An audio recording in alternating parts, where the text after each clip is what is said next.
GCC प्रोसच्या वतीने पुण्यामध्ये आज ग्लोबल कॅपेबिलिटी सेंटर्स च्या संदर्भात एक परिषद आयोजित करण्यात आली होती आणि देशातले आणि जगातले 125 प्रमुख बिझनेस हाऊसेस जे या क्षेत्रात आहेत ते उपस्थित होते।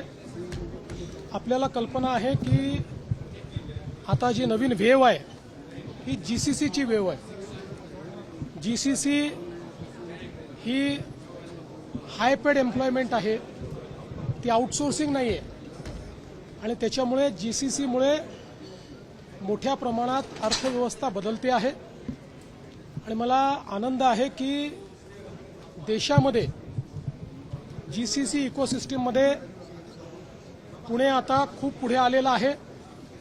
मागच्या वर्षी एकूण जीसीसी स्पेसेसमध्ये पुणे दुसऱ्या क्रमांकावर होतं, यावर्षी कदाचित ते पहिल्या क्रमांकावर येईल। आपला प्रयत्न आहे की महाराष्ट्रामध्ये पुणे, मुंबई, नवी मुंबई, नाशिक, छत्रपती संभाजीनगर आणि नागपूर अशा सगळ्या शहरांमध्ये ही जीसीसीची इकोसिस्टीम तयार करायची आहे। त्याच दृष्टीने ही जी परिषद झाली त्याच्यामध्ये आज दिवसभर महाराष्ट्राची पॉलिसी, त्यांना अपेक्षित असलेल्या गोष्टी, या सगळ्या गोष्टींवर चर्चा झाली आहे। आज तरी देशामध्ये सगळ्यात चांगली पॉलिसी आपली आहे, पण त्यातही काही बदल त्यांना अपेक्षित आहेत, ते बदल करण्याची तयारी आपण दाखवलेली आहे। मला विश्वास आहे की निश्चितपणे महाराष्ट्र देशाच्या जीसीसी रेव्होल्यूशनला लीड करेल आणि पुणे ही त्याची राजधानी असेल। सर, चाकण एमआयडीसी मध्ये अनेक कंपनी ज्या आहेत त्या रस्त्यांवरती खड्डे असल्यामुळे सोडून जाण्याच्या तयारीमध्ये, जवळपास ट्रॅफिकचा वाहतूक कोंडीचा प्रश्न आहे। चाकणचा प्रश्न अतिशय जेन्युइन आहे, त्या संदर्भात एक बैठक झालेली आहे। हा पावसाळा संपल्यानंतर तिथलं सगळं इन्फ्रास्ट्रक्चर जे आहे हे अपग्रेड करण्याचं काम आम्ही करू आणि दुसरं सगळ्यात महत्त्वाची गोष्ट जी करण्याची गरज आहे ती म्हणजे आपण इतके वर्ष इंडस्ट्रियल टाउनशिप ॲक्ट तयार केला, पण जोपर्यंत या एमआयडीसी एरियाजला टाउनशिपमध्ये आपण परिवर्तित करत नाही तोपर्यंत त्याचं इन्फ्रास्ट्रक्चर आपण अपग्रेड करू शकत नाही किंवा त्याचा रखरखाव नीट होत नाही। म्हणून आता नगर विकास विभाग आणि एमआयडीसी उद्योग विभाग या दोघांनाही टार्गेट दिलंय। पहिल्यांदा पुण्याच्या जवळच्या ज्या चांगल्या आमच्या एमआयडीसीज आहेत यांना इंडस्ट्रियल टाउनशिपमध्ये परिवर्तित केलं की मग तिथेच पैसा उभा होईल आणि त्या ठिकाणी इन्फ्रास्ट्रक्चरचं जे काही देखरेख आहे ती करता येईल। पण मी निश्चितपणे आपल्याला सांगतो की चाकणचा विषय अतिशय गंभीरतेने घेतलेला आहे आणि आम्ही सोडवतो। जो पुणे नाशिकच्या संदर्भात आंदोलन झालं त्या आंदोलनापूर्वीच महाराष्ट्र सरकारने काकोडकर साहेबांच्या नेतृत्वात एक समिती केली आहे। केंद्र सरकारनेही त्यांचे जे मेंबर इन्फ्रास्ट्रक्चर आहेत रेल्वे बोर्डाचे त्यांना त्या कमिटीचा मेंबर केलेला आहे।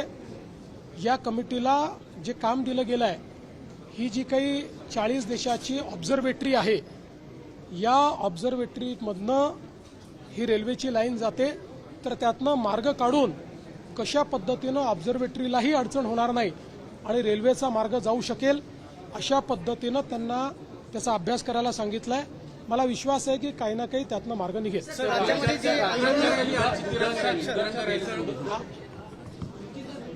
आपल्या देशाचे प्रधानमंत्री माननीय मोदीजींनी आपल्याला एक संदेश दिला की 9 ऑगस्ट क्रांती दिनापासून 15 ऑगस्टपर्यंत देशातल्या सगळ्या युवांनी तिरंगा रॅलीच्या माध्यमातून आपली देशभक्ती तर प्रदर्शित करायचीच आहे, पण देशाच्या प्रती आपली प्रतिबद्धता देखील, त्याची उजळणी देखील करायची आहे आणि म्हणून तिरंगा रॅली चालली आहे।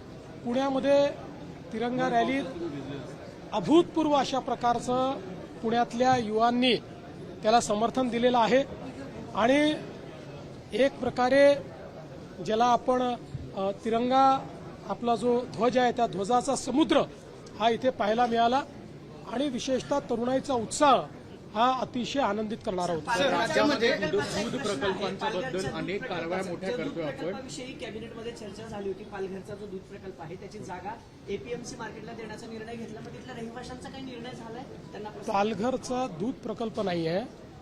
पालघरमध्ये 40 वर्षापासून आपण एक जागा आरक्षित करून ठेवली आहे जी दुग्ध विकास विभागाकरता ठेवलेली आहे. परंतु आता दुग्ध विकास विभागाला ती जागा नको असल्यामुळे त्या ठिकाणी इंडस्ट्रीला ती जागा द्यावी असा निर्णय आपण घेतलेला आहे. ही सगळी जागा ॲक्वायर्ड लँड आहे. त्याचे त्यावेळी पूर्ण पैसे दिलेले आहेत. तथापि काही गावकऱ्यांच्या समस्या आहेत त्या आम्ही समजून घेऊ. सर, राज्यामध्ये जे आंदोलनं होत आहेत म्हणजे राज्यामध्ये म्हणजे आंदोलनं होत आहेत किंवा जी जात पडताळणी प्रमाणपत्र आहे त्याच्यावरून बरीच टीका होती की सरकार काही ओबीसी मधून दिलेली प्रमाणपत्र आहेत ते रद्द करतायत. थेट सरकारवरतीच टीका केली. मी स्पष्टपणे आपल्याला सांगतो, सरकार संविधानापर्यंत प्रमाणे चालतं आणि यापुढेही सरकार संविधानाप्रमाणेच चालेल. सरकार दबावाने चालत नाही आणि नियमबाह्य चालत नाही. मात्र सरकार सगळ्यांचं ऐकून घेतं. सगळ्यांचं ऐकून घेणं ही सरकारची जबाबदारी असते. कोणी चांगल्या शब्दात मांडतं, कोणी वेगळ्या शब्दात मांडतं. कुठल्याही शब्दात कोणी मांडलं पण जर जनहिताचं असेल तर ते ऐकलं जाईल. संविधानात बसणार असेल तर ऐकलं जाईल. संविधानात बसणार नसेल तर ऐकलं जाणार नाही. असं आहे, अगदी स्पष्टपणे तुम्हाला सांगायचं झालं ते काय पहिल्यांदा आहे का? चाललंच आहे. आमचं लक्ष समाजाकडे आणि मराठा समाजाकरता आमच्या सरकारने जे केलं ते इतर कुठल्याही सरकारने केलं नाही. आम्हाला मराठा समाज असो, ओबीसी समाज असो, एससी असो, एसटी असो, विजे असो, एनटी असो, संविधानाने सगळ्यांची काळजी घ्यायला सांगितलेली आहे. हे सरकार सगळ्यांची काळजी घेईल, सगळ्यांना न्याय देईल. एकाचं ओरबाडून दुसऱ्याला, दुसऱ्याचं ओरबाडून याला असं हे सरकार करणार नाही. सगळ्यांची काळजी आम्ही घेऊ. आजपर्यंत घेतलीच आहे आणि पुढेही आम्ही घेणार. बावनकुळेंवरती जे आरोप होत आहेत की थेट बावनकुळेंनीच रद्द करायला सांगितलं अशा पद्धतीनं सांगितलं जातं. मंत्र्यांवरती अशा पद्धतीनं आरोप होणं किंवा मराठा विरुद्ध ओबीसी परत मला असं वाटतं की पहिल्यांदा तर कुठल्याही मंत्र्याकडे कोणाचीही तक्रार आली तर मंत्र्यावर संविधानाने टाकलेली जबाबदारी आहे की त्याची चौकशी करायला ती पाठवली पाहिजे. त्याप्रमाणे आलेली प्रत्येक निवेदन हे त्या विभागाला पाठवलं जातं. अशाच पद्धतीचं आलेलं निवेदन हे विभागाला गेलेलं आहे. त्या निवेदनामुळे विभाग कुठला निर्णय करत नाही. विभाग पुराव्यांच्या आधारावर करतो. त्या ठिकाणी जी कमिटी आहे ही कमिटी सरकारला बांधील नाही. ती सरकारला रिपोर्ट देखील करत नाही. त्यांना पूर्णपणे न्यायालयाचा अधिकार आहे. त्या अधिकारात त्यांनी घेतलेला निर्णय, त्या निर्णयापासून कोणी जर दुःखी झालं असेल तर मागच्याच महिन्यात आपलं जे सेशन झालं त्या अधिवेशनामध्ये आपण ॲपिलेट ऑथॉरिटी तयार केलेली आहे. ते ॲपिलेट ऑथॉरिटीकडे जाऊ शकतात. पण केवळ एखादा मंत्री ओबीसी आहे म्हणून त्याला अशा पद्धतीनं टार्गेट करणं हे योग्य नाही. हे महाराष्ट्राला शोभणारं नाही. हे कोणालाही आवडणार नाही. आणि माझं तरी मत आहे की बावनकुळेंनी कुठलंही इंटेन्शनल या ठिकाणी याचं रद्द करा, याला द्या असं केले नाही. मंत्री म्हणून जे कर्तव्य होतं ते केलेलं आहे. त्याच्या पलीकडे त्यांनी काही केलं नाही. त्यामुळे मला असं वाटतं की अशा पद्धतीनं त्यांना कॉर्नर करणं हे काही योग्य नाही. वहिनींनी आज इंग्रजीमध्ये भाषण केलं. काही दिवसांपूर्वी वहिनींवरती टीका झालेली होती. काँग्रेसनं या पद्धतीनं वहिनींनी आज कॉन्फिडंटली इंग्लिशमध्ये भाषण केलं. तुम्ही कदाचित बहिणींचं पहिल्यांदा इंग्रजीत भाषण ऐकलं असेल. मी याच्यापूर्वी 6-7 वेळा ऐकलं आणि प्रत्येक वेळी बहिणी कॉन्फिडंटलीच बोलतात.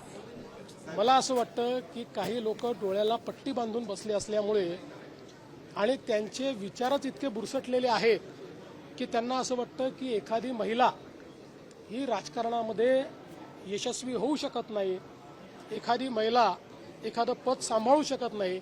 अशा बुरसेटलेल्या विचारांनी ग्रसित लोकांनी ते स्टेटमेंट दिलं होतं. पण स्वर्गीय अजितदादाच्या नंतर वहिनींनी ज्या प्रकारे उपमुख्यमंत्री पद सांभाळलेलं आहे तेच त्यांना उत्तर आहे. अर्थमंत्री